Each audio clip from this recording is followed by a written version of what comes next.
Daddy, tell me more about Shaquille O'Neal.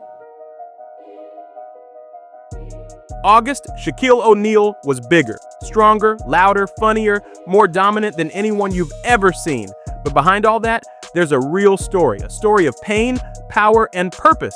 I'll tell you about the card at the end, but first, let me tell you about Shaq.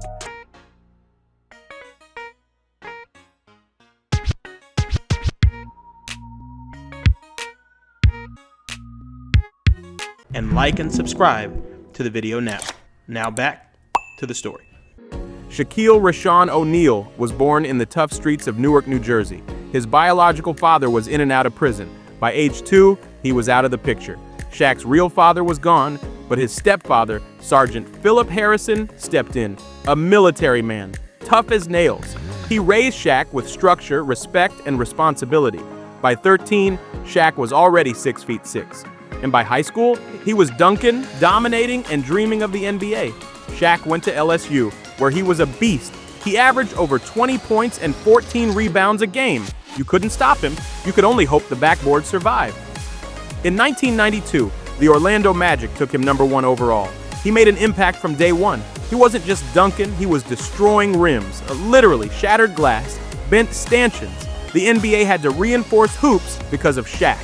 Shaq and Penny Hardaway led the Magic to the 1995 Finals, but they got swept by Hakeem Olajuwon.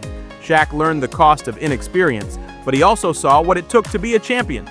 Shaq joined the Lakers in 1996, and they drafted a young kid that year named Kobe Bryant. It was the beginning of a dynasty and a rivalry. Shaq and Kobe were electric. In 2000, 2001, and 2002, they won 3 straight championships.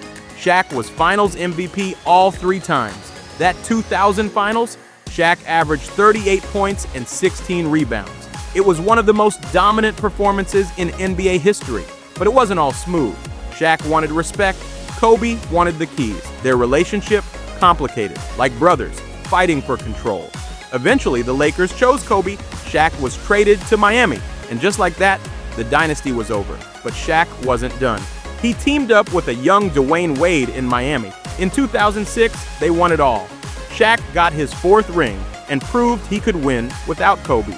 He bounced around at the end, Phoenix, Cleveland, Boston, but even as his body slowed, the legend kept growing.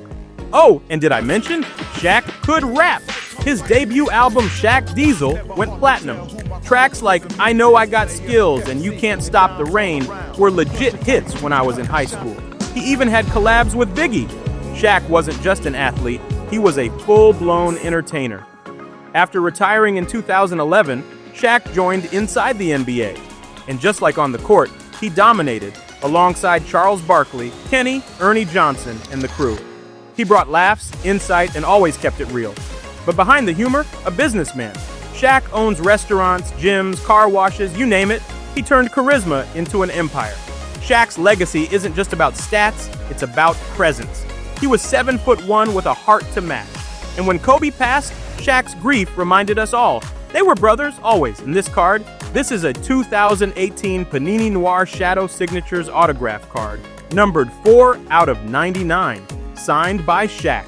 Absolutely gorgeous card. I love these shadow signatures.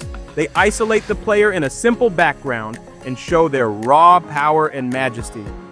August, you're not just holding cardboard, you're touching history.